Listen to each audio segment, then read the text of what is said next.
안녕하세요. 고려대학교 산업경영공학과 DSBA 연구실의 손규빈입니다. 이번 영상에서는 CS294 강의에서 18번째 렉처인 메타러닝과 병렬화, 병렬 처리에 대해서 알아보겠습니다. 목차는 다음과 같습니다. 먼저 메타러닝에 대해서 알아보고, 그리고 두 번째로 패럴렐리즘에 대해서 나눠서 확인해 보겠습니다. 먼저 메타러닝입니다. 메타러닝은 학습을 위해서 학습하는 것으로 정의할 수 있습니다. 이전에 수십 수백 개의 태스크를 학습을 했다면 이를 바탕으로 다음 태스크를 학습할 때는 좀 더 효율적으로 학습할 수 있을까라는 질문에서 나온 개념입니다. 멀티태스크 러닝과 연관성이 높고 일반적으로 이 메타러닝은 서로 다른 두 커뮤니티에서 사용되는 용어입니다. 먼저 일반적으로 딥러닝에서 활용되는 것은 앞서 설명드렸던 러닝 투 런의 관점으로 사용되고 있고요. 그리고 오토 ML, 그런 하이퍼 파라미터를 선택하는 메타 옵티마이제이션 같은 부분에서도 역시 메타러닝이 활용이 됩니다. 이런 메타러닝에는 다양한 형태와 방법들이 존재하고 있는데요.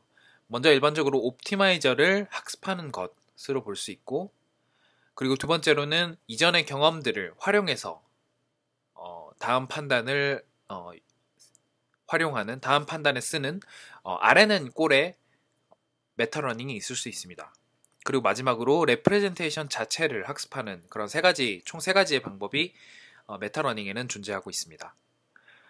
쉽게 이해를 하려면 오른쪽 이미지를 보시면 좀 더 이해가 쉬우실 텐데요. 저런 U자 모양의, 하지만 이 아래쪽 방향으로는 경사가 져 있는 그런 형태의 로스 구조를 볼 수 있습니다.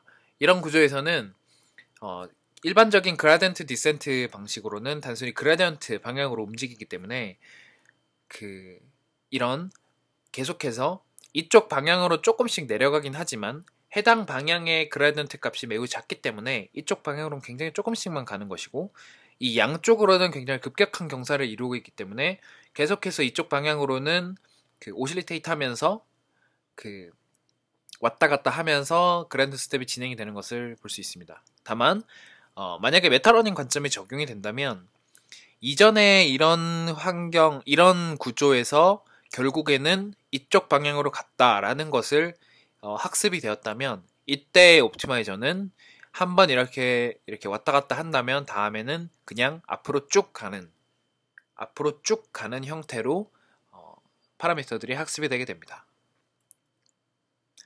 메타러닝이 좋은 아이디어인 이유는 딥RL에서 모델 프리 알고리즘 같은 기존의 인바이러먼트를 모르고 있다는 것을 모르면서 학습을 하는 알고리즘들에서는 샘플들이 굉장히 많이 필요합니다.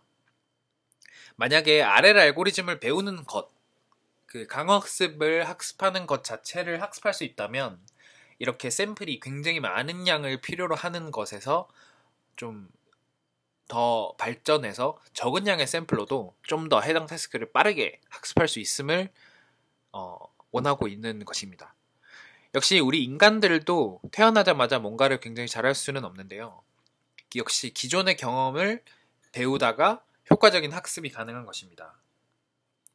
그래서 13강에서 역시 그런 아이가 학습하는 기존의 어떤 경험이 있다면 해당 태스크, 해당 시스템을 좀 더 잘 이해할 수 있다는 점에서 인버스 RL에 대해서 배워봤는데요.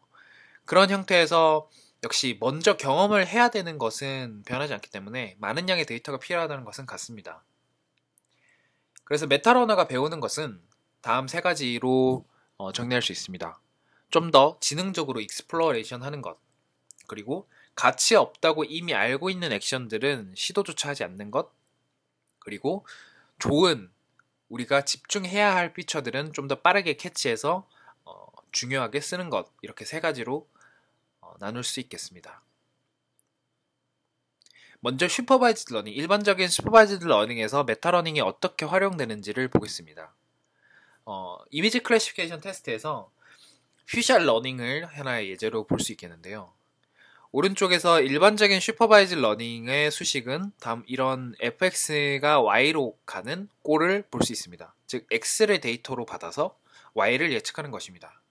근데 만약에 슈퍼바이즈 메타러닝이라면 인풋으로 단순히 현재 시점에 y와 매칭되는 x만 들어가는 것이 아니라 트레인 데이터 전체, 즉 이전에 혹은 가지고 있는 메타 트레인 데이터셋 모두가 인풋으로 들어갑니다. 즉 여기서는 회색 묶음 하나가 하나의 태스크를 의미한다고 봐도 되고요.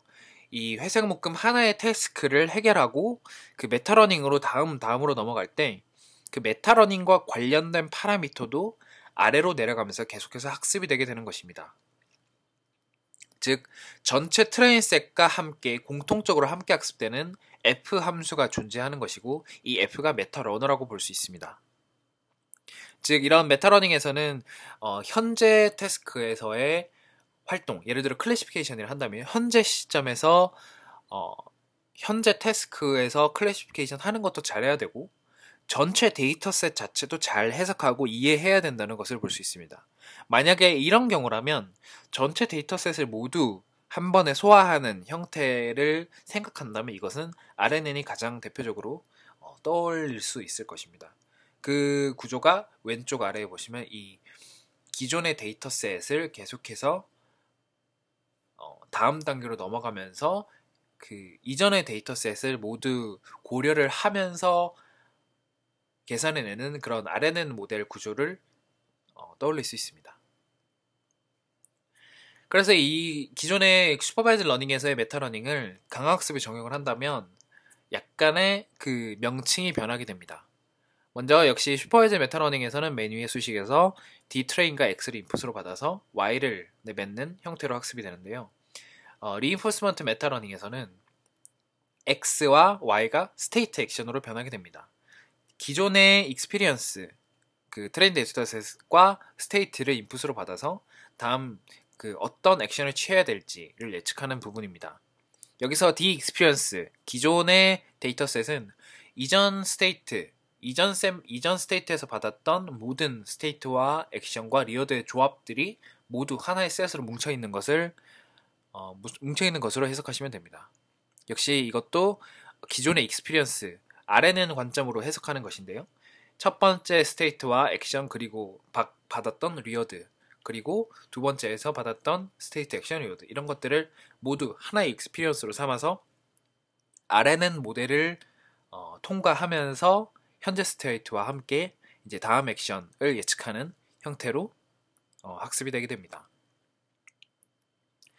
메모리 관점에서 메타러닝 아래를 해석한다면 이 해당 논문에서 잘 나와 있습니다. 이 논문에서는 워터메이즈 예제를 첫 번째로 들고 있습니다. 이 워터메이즈는 에이전트는 2D 에이전트입니다. 무한하게 넓은 평면에서 한 점을 가지는 한 점 XY 좌표를 갖고 있는 에이전트입니다. 이 에이전트가 계속해서 이동을 해가면서 이 저 빨간색 부분으로 이동하는 것이 목표인데요. 이 빨간 동그라미 안으로 이동하게 되면 리오드를 받게 되고 다른 지역은 리오드가 0입니다. 에이전트는 처음에 시작할 때 빨간 동그라미가 어딘지 모르고 이렇게 진행을 하게 되는데요. 에피소드 자체는 제한이 있기 때문에 그 에피소드의 최대 시점 이전까지 끝나기 전까지 목적지에 도달을 해야 합니다.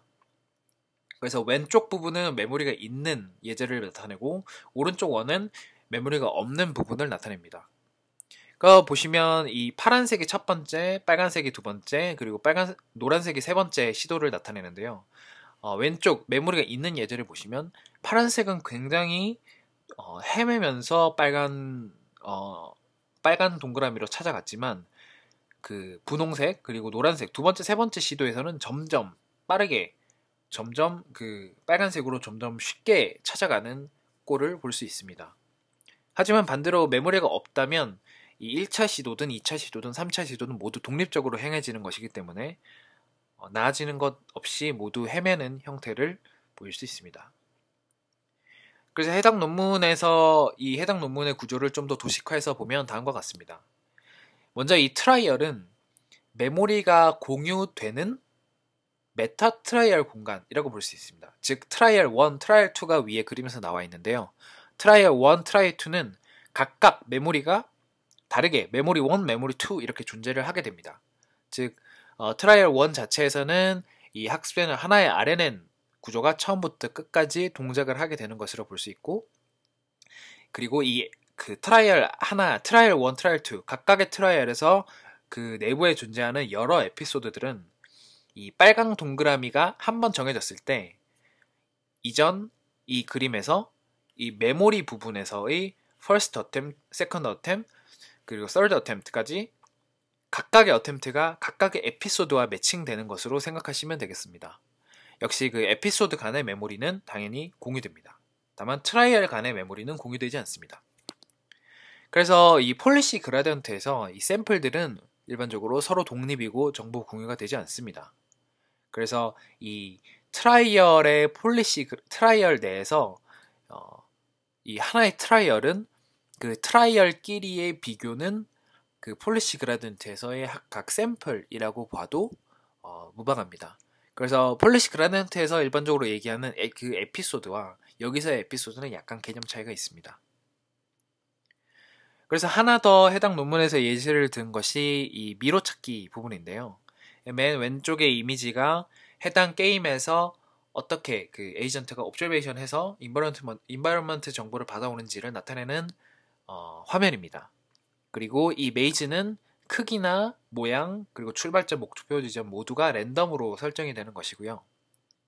RNN 폴리시를 활용해서 미로를 탐색하는 방법을 역시 이전의 워터메이즈나 그런 워터메이즈 방식과 같은 형태로 모델이 구성이 되어서 학습이 되게 됩니다.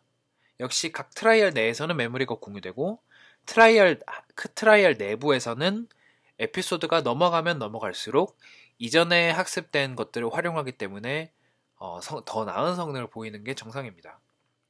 물론 하지만 이런 학습이 항상 잘 되는 것은 아니고 이 그 학습된 결과 중에서도 트라이얼 1, 2를 그렇게 예시를 들고 있는데요. 트라이얼 1은 메타러닝이 잘 된 케이스이고 트라이얼 2는 메타러닝이 잘 되지 않은 케이스를 나타냅니다.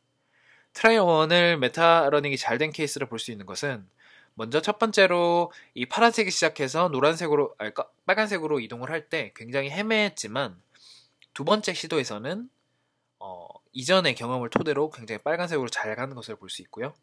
트라이얼 2에서는 첫 번째는 잘 갔지만 두 번째는 잘 못 갔습니다.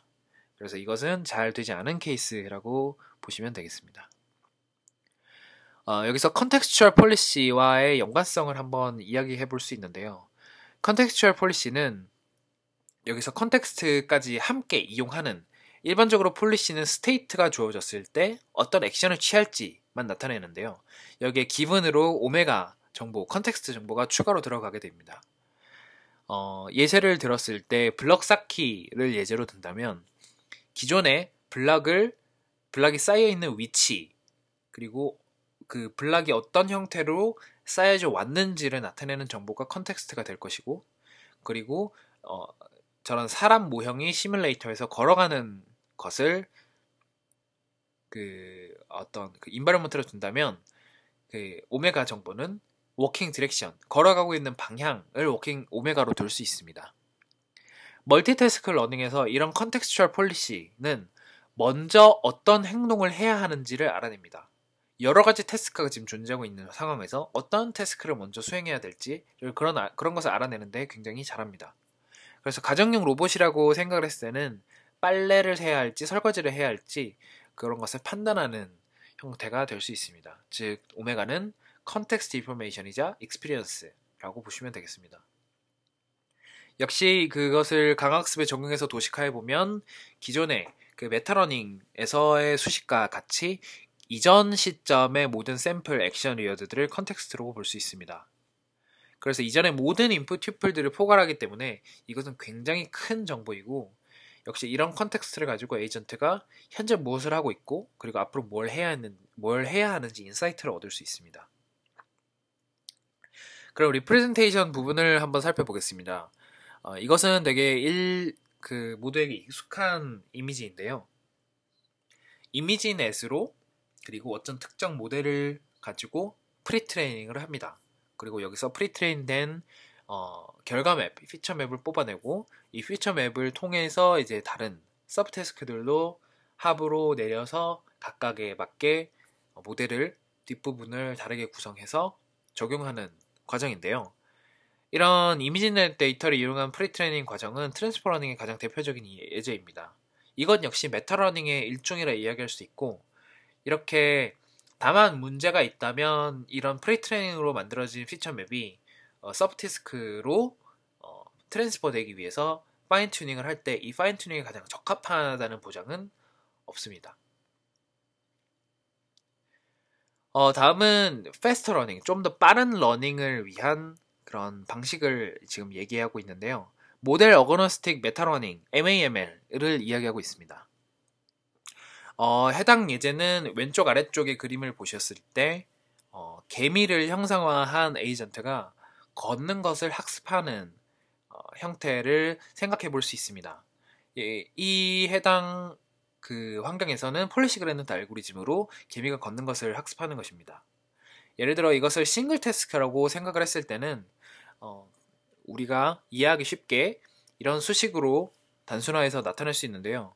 해당 그 액션에 대한 그런 리어드와 그리고 그 해당 리어드에 대한 뭐 폴리시 값을 합쳐서 오브젝티브 펑션을 만든 다음 그것을 러닝 레이트를 곱해서 최대화하는 방식으로 해당 뉴럴 네트워크 파라미터인 세타를 학습할 수 있습니다. 다만 이것을 멀티태스크로 바꾼다면 여러 방향으로 걷는 것으로 생각할 수 있습니다. 즉 싱글 태스크에서는 앞으로 같은 방향으로만 계속 직진해서 걸어가는 것 자체를 학습하는 것이었다면 멀티태스크는 가다가 앞, 뒤, 그리고 좌우 이런 다양한 방향으로 갈 수 있음을 나타내는 것입니다. 그래서 앞에 이렇게 시그마 서메이션 기어가 붙은 것이 이 방향을 의미하는 것입니다. 그래서 만약에 특정 방향에 대해서 일반적으로 특정 방향으로 학습을 한다면 만약에 왼쪽으로 가거나 오른쪽으로 가거나 이런 것들을 잘 학습을 한다면 해당 방향에 더 많은 리워드를 주면 그렇게 잘 학습이 될 것이라고 볼 수 있습니다. 다만 여기서 약간의 문제가 되는 것은 태스크 I, 특정 태스크에 대해서 리워드를 줄 때는 그 태스크로 밟아서 한번 행동을 취한 이후에만 그 리워드를 받아서 줄 수 있는데요. 즉 이전 시점에서 하나의 스테이트에서 앞, 뒤, 좌우 네 가지에 대해서 모두 그 리워드를 모두 그라디언트를 줄 수 있는 방법은 없는 것입니다. 즉 예를 들어 현재 스테이트에서 앞으로 가는 액션을 취했다면 그 앞으로 가는 액션에 대해서만 리워드를 줄 수 있지 좌우, 뒤에 대한 리워드는 줄 수가 없습니다. 그래서 매 스텝마다 L1, L2, L3 서로 다른 태스크에 대해서 그레던트를 구하고 그 다음 스텝 이렇게 구한 것에 대해서 이제 그 다음 스텝에서 어떤 방향으로 갈지 결정하는 한 스텝이 들인 그런 형태로 그 폴리시가 작동을 하게 됩니다. 그래서 지금까지 살펴봤던 슈퍼바이즈 메타러닝과 그리고 리인포스먼트 메타러닝 그리고 MAML 이렇게 세 가지가 수식적으로 나타내어져 있는데요. 그 MAML 함수는 기존 것과 거의 그 틀린 부분이 없습니다. 여기서 이제 로스를 정하고 결국엔 이 F 함수 자체를 뉴럴 네트워크로 구성을 하기 때문에 이 업데이트 룰 자체는 로스를 구해서 그레던트 디센트로 러닝 레이트를 곱해서 파라미터를 업데이트하는 형태가 될 것입니다. 다만 이런 방식이 그 문제가 만약에 된다면 인덕티브 바이어스를 얘기를 할 수 있는데요. 인덕티브 바이어스란 그런 결국에는 현재 이런 구조가 완벽하게 맞지 않을 수 있다는 그런 가능성 때문에 얘기를 하는 것인데 그런 MAML 방식이 현재 태스크에 대해서 완벽하게 좋은 모델이 아닐 수도 있기 때문에 해당 내용은 좀 더 커질 수 있습니다. 그래서 요약을 메타러닝의 서머리를 한번 해보면 메타러닝 자체는 학습하는 것을 학습하는 것이고 학습을 위한 학습을 하는 것이고 기본적으로 슈퍼바이즈 메타러닝은 전체 데이터를 계속해서 RNN 형태로 사용하는 형태를 말하고 그리고 RL 메타러닝 같은 경우는 RL 메타러닝 중에서도 RNN을 활용하는 것을 살펴보면 기존에 지나왔던 모든 샘플들을 익스피리언스로 RNN을 모델을 이용해서 학습을 하는 것입니다. 그리고 그 학습하는 것을 배울 때는 RNN을 포워드 시키는 것이고 다만 이것은 컨텍스트 기존에 가지고 있는 컨텍스트 모든 정보를 그냥 RNN으로 활용만 하는 것이기 때문에 실질적으로 실질적으로 메타러닝이 이루어진다고는 볼 수가 없다고 강사는 얘기를 하고 있습니다. 그리고 모델 어그노스틱 메타 러닝에서는 역시 기존의 뉴럴 네트워크 업데이트 방식인 그라디언트 디센트 방식을 똑같이 사용하지만 기존 RL 알고리즘보다 당연히 조금 더 빠르게 학습이 가능합니다. 그래서 이런 MAML 메타러닝은 앞으로 계속해서 잘 되면 아주 좋은 결과를 낼 것이라고 모두 다 그 희망적인 생각을 가지고 있고, 사실 현재로도 작은 문제들 혹은 그리고 다른 태스크들의 그 전이학습을 하는 것에 대해서는 우월한 성능을 보이고 있습니다. 다만 RNN 자체가 규모를 확장하기가 시퀀스 길이가 길어지고, 즉 익스피리언스가 굉장히 많다면 이 시퀀스를 한번 통과하는 데만 해도 굉장히 많은 시간이 걸리기 때문에 여기서 약간의 한계를 가지고 있고요. 그리고 모델 어그노스틱 방식 MAML 같은 경우는 최적화가 잘 안 되는 문제가 존재하고 있습니다. 그리고 역시나 이 메타러닝 자체가 트랜스퍼 러닝을 한다는 것을 전제로 깔고 있는데요. 역시 이 그 트레이닝 데이터셋과 테스트 데이터셋의 디스트리뷰션이 만약에 다르다면 여기선 문제가 굉장히 크게 될 수 있습니다. 집안의 개를 학습했다가 풀밭의 개를 가지고 풀밭의 개의 이미지를 가지고 테스트한다면 이 성능이 굉장히 안 좋을 수 있는데, 이런 트랜스퍼 러닝의 문제가 될 수 있고, 그리고 이런 이런 디스트리뷰션의 다른 점, 이런 것들에 굉장히 민감하다는 단점이 있습니다. 다음은 병렬화입니다. 병렬화는 지금까지 폴리시를 찾는 다양한 학습 방법을 배워왔는데요. 사실상 모든 알고리즘이 샘플링을 하고 이 샘플에 대해서 리어드를 구하고 그 리어드를 가지고 폴리시를 업데이트하고 이밸류에이션하고 뭐 이런 식의 과정들이 계속해서 반복돼서 이루어져 왔습니다. 즉 이런 시퀀셜한 알고리즘인데요.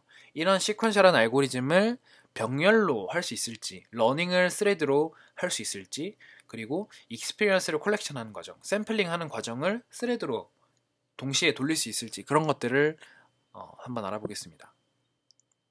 먼저 하이 레벨 RL 스킴입니다. 여기서는 해당 병렬 예제에서는 폴리시 그레덴트와 액터크리틱 관련 예제로 병렬화를 한번 설명할 텐데요. 기본적으로 이런 RL 같은 경우는 제너레이트 샘플, 먼저 폴리시에서 샘플을 생성하고 해당 샘플을 통해서 모델 자체를 피팅하고, 그리고 피팅된 모델을 가지고 새롭게 폴리시를 새롭게 계산해내는 그런 형태가 계속해서 순환되면서 반복되게 됩니다.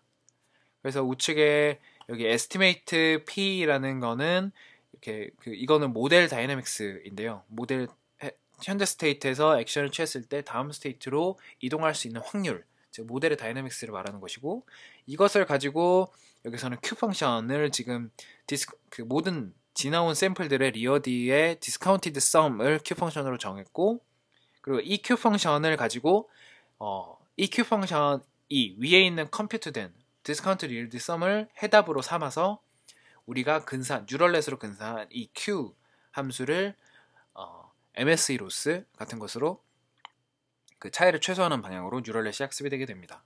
그리고 이런 Q 펑션을 바탕으로 이 파이 폴리시를 정하는데요. 이 폴리시는 단순히 이 Q 펑션, 특정 액션을 취했을 때 가장 큰 Q 펑션 값을 가지는 쪽으로 액션을 취하는 아주 단순한 방식으로 폴리시를 정하게 되는 그런 전체 하이 레벨 RL 스킴이 되겠습니다. 그래서 이런 세 가지 과정 중 어떤 파트가 가장 느릴까요? 먼저 제너레이트 샘플 같은 경우는 물리적으로 우리가 존재하는 로봇 시뮬레이터 같은 것을 사용을 한다면 샘플링은 굉장히 느립니다. 하지만 무조코 같은 시뮬레이터를 활용한다면 실제 시간보다 1만 배 정도 빠르게 환경을 가속할 수 있습니다. 그리고 모델을 피팅하는 것입니다. 리어드를 계산하는 것은 단순히 디스카운티드 썸만 하는 것이기 때문에 굉장히 빠르게 할 수 있는데요.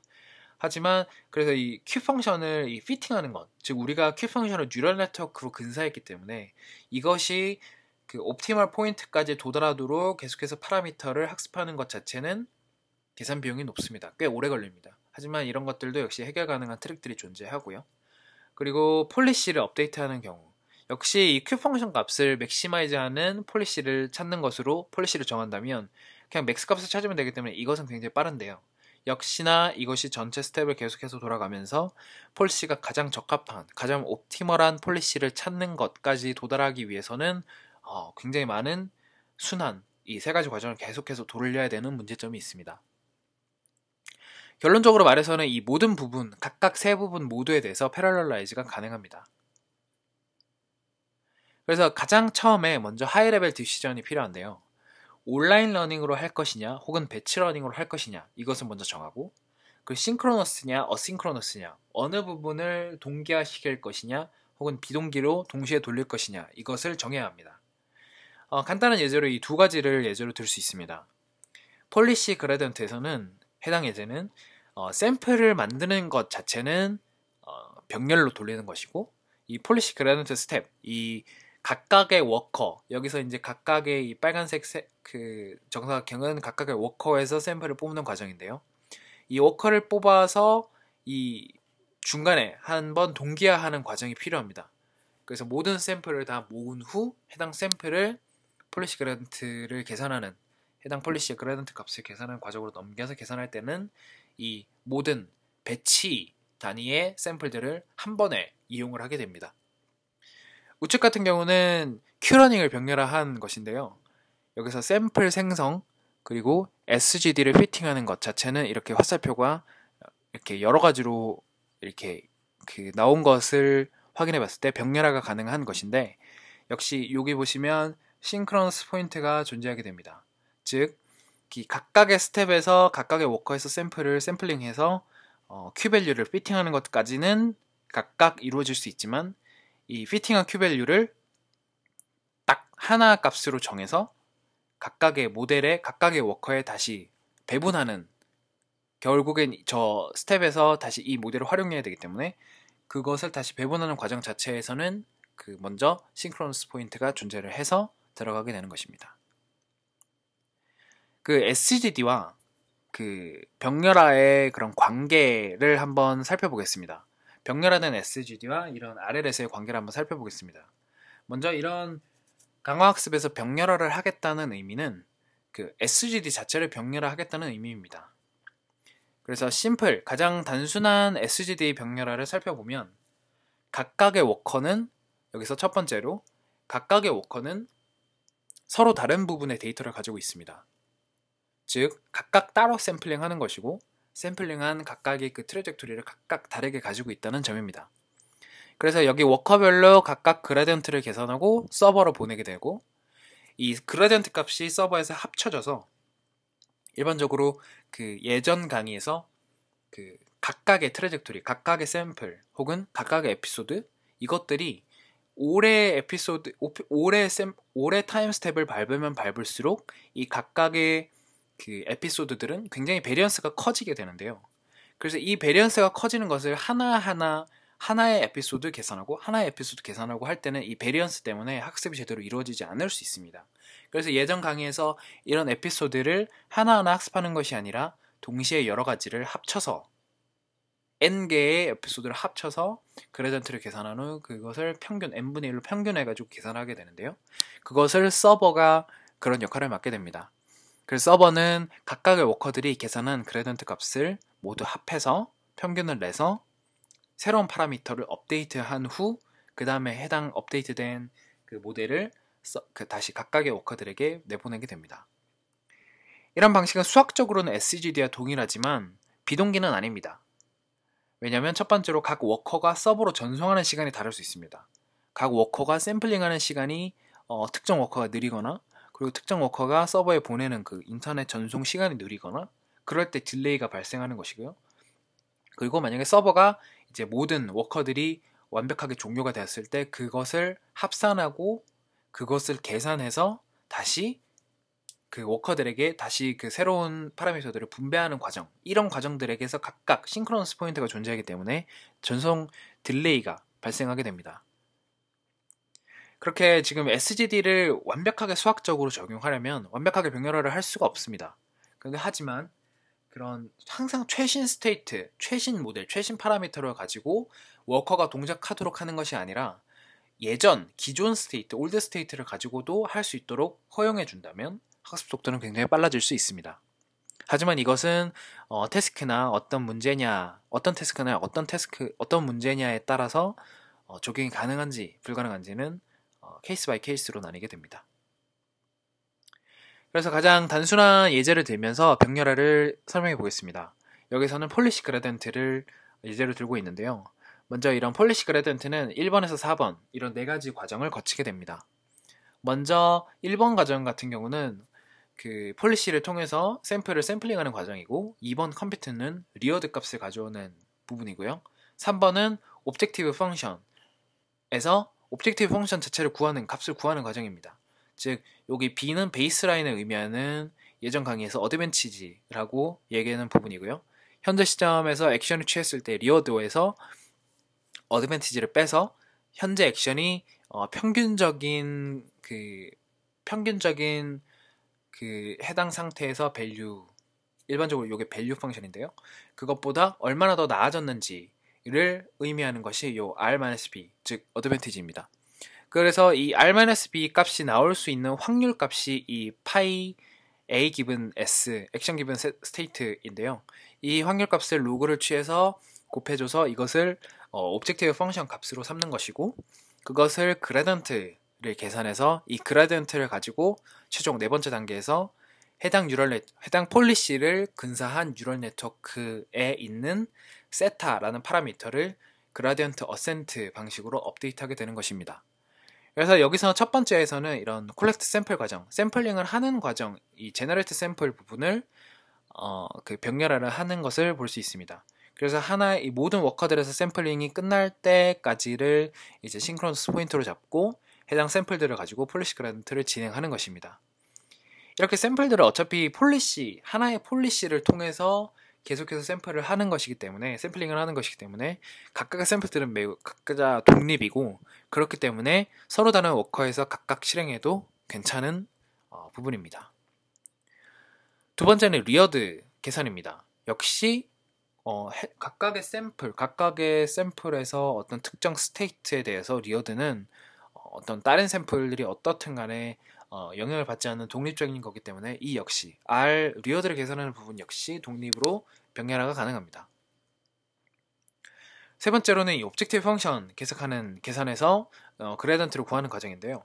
역시 당연하게 각각 샘플, 각각 스테이트고 각각이 독립된 리어드를 받는 것이고, 역시 그 각각이 그냥 끼리끼리 상호작용을 하는 것이기 때문에 역시 그레던트를 계산하는 것도 병렬로 가능합니다. 여기까지 싱크로너스 포인트를 주는 것은 기존의 SGD와 수학적으로도 완벽하게 동일한 방식이라고 볼 수 있습니다. 여기서 만약에 그 크리틱을 추가한다면 어떻게 될까요? 이것은 액터 크리틱 알고리즘과 동일한데요. 여기서 추가된 과정은 3번 과정입니다. 여기서 일반적으로 샘플링을 하고 리어드를 구했는데, 여기서 이 어드밴티지, 여기서는 일반적으로 액터 크리틱에서는 그 Q 펑션이나 밸류 펑션을 근사하는 뉴럴 네트워크를 사용하는데, 여기서는 어드밴티지라고 두겠습니다. 여기서는 어드밴티지 자체, Q 펑션에서 밸류 펑션을 뺀 값 자체를 근사하는 뉴럴 네트워크를 두는 것인데요.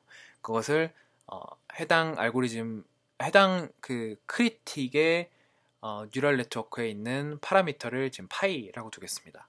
즉 이런 어드밴티지 값을 단일 스칼라 값을 구하는 것이기 때문에 리그레션 네트워크이고, 이런 그 구해진 리어드를 가지고 구해진 리어드를 정답으로 해서 스테이트와 액션이 주어졌을 때 어드밴티지를 아웃풋으로 내뱉는 뉴럴 네트워크를 MSE 로스로 학습을 하게 됩니다. 그리고 이 학습된 이 뉴럴 네트워크, 이 어드밴티지를 근사한 뉴럴 네트워크를 활용해서 그것에서 옵젝티브 펑션 값을 계산하게 되는데요. 역시 이거는 확률 값이고, 이거는 기존에 계산된 뉴럴 네트워크의 아웃풋 값을 의미합니다. 이런 값들이 옵젝티브 펑션을 최대화하는 것으로 이 학습을 해야 되기 때문에 그라디언트를 구하고 맨 마지막 5단계에서 이제 세타, 기존의 폴리시를 근사한 뉴럴 네트워크의 파라미터인 세타를 그라디언트 어센트 방식으로 업데이트를 하게 됩니다.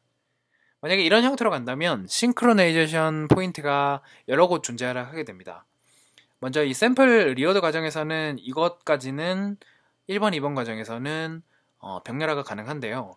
이 4번의 폴리시 그레덴트가 실행이 되려면 이 크리틱 3번 이 크리틱 그레덴트를 계산하고 크리틱 그라디언트가 적용해서 업데이트 되는 그 과정이 모두 끝나야 폴리시 그라디언트가 진행이 됩니다. 왜냐면 이 4번 과정에서 여기에 어드밴티지, 기존의 3번에서 업데이트가 된 어드밴티지 모델이 사용이 되기 때문이죠. 그래서 여기서 이것을 이렇게 기존의 싱크로나이제이션 포인트를 사용하게 된다면 이것은 굉장히 좀 계산적으로 좀 불리한 부분인데요. 그렇기 때문에 단순히 여기서 싱크로나이제이션 포인트를 버려버립니다. 즉 여기서는 어싱크로너스 SGD 트릭을 사용하는 것인데요. 크리틱이 완벽하게 업데이트, 3번 과정이 완벽하게 종료되지 않았더라도 그대로 지금 폴리시 그라디언트가 이전의 크리틱을 가지고 이 폴리시의 학습과 폴리시의 계산과 폴리시 업데이트 과정이 진행이 되게 되는 것입니다. 만약에 여기서 온라인으로 진행을 한다면 결국에는 똑같습니다. 다만 파라미터를 업데이트는 이 5번 과정만 싱크 된다고 얘기를 하지만 이 온라인 자체가 지금 샘플이 하나이기 때문에 큰 의미가 없이 기존 방식과 동일하다라고 생각하시면 되겠습니다. 그래서 이번에 A3C인데요. 어싱크로너스 액터 크리틱 에이전트를 이제 A3C라고 논문이 나와서 저희가 일반적으로 사용하는 부분인데요. 여기서는 방금 전에 설명드렸던 어싱크로너스 방식의 액터 크리틱 방식, 크리틱을 사용한 방식, 액터 크리틱과 동일합니다. 이것을 좀 더 그림으로 쉽게 이해를 하자면 오른쪽 위에 그림으로 볼 수 있는데요. 이 아래쪽으로 T 시점으로 계속해서 시간은 흘러가고 있고 여기서 각각의 파란색 사각형은 워커를 의미합니다.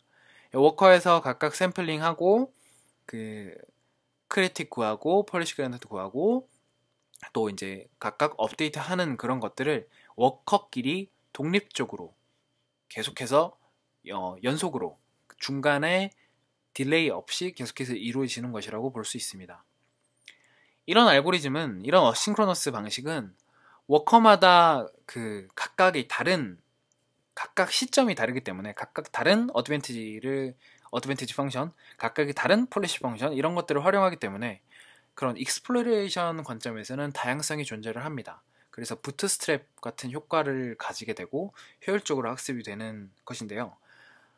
전체 소요 시간, 이 알고리즘이 학습의 시작과 동시에 학습이 끝날 때까지 전체 시간 관점에서는 굉장히 빠르게 학습이 되는데 샘플 개수의 관점에서 확실히 느립니다. 샘플 개수로 본다면 이와 같습니다. 여기서 이 위쪽 예제는 노란색이 A3C인데요. 이런 모두 다른 것들에 비해서 스코어가 지금 높게 보이는 것을 볼 수 있는데 그 X축은 타임입니다. 즉 시간에 비해서는 다른 모델들에 비해서 좀 더 빠르게 지금 학습이 진행이 되는 것을 볼 수 있는데요. 이것은 익스플로레이션 베네핏을 받았다라고 생각하시면 되겠습니다. 근데 이 X축이 시간이 아니라 해당 학습을 하게 된 샘플링을 한 그 스텝을 X축으로 둔다면 여기서 이 회색 부분이 지금 A3C인데요. 다른 알고리즘에 비해서 굉장히 낮게 지금 위치하고 있는 것을 볼 수 있습니다. 여기서 여기 그 부분이 100만 스텝인데 이 100만 스텝에 도달하더라도 다른 알고리즘 DDPG 같은 경우는 이미 학습이 끝나서 거의 지금 최고 성능을 보이고 있는데 A3C 같은 경우는 학습이 전혀 이루어지지 않고 있는 것을 볼 수 있습니다.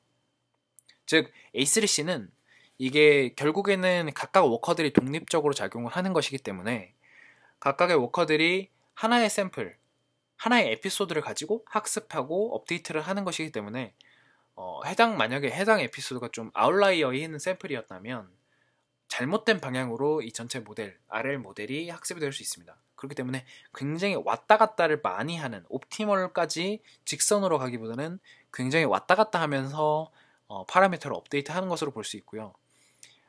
결국에 익스플로레이션 베네핏 때문에 전체 시간 관점에서는 빠르게 수렴이 되지만 이 왔다 갔다 하는 것들이 그런 스텝이나 샘플 수 관점으로 봤을 때는 좀 효율이 낮다라고도 얘기를 할 수 있겠습니다.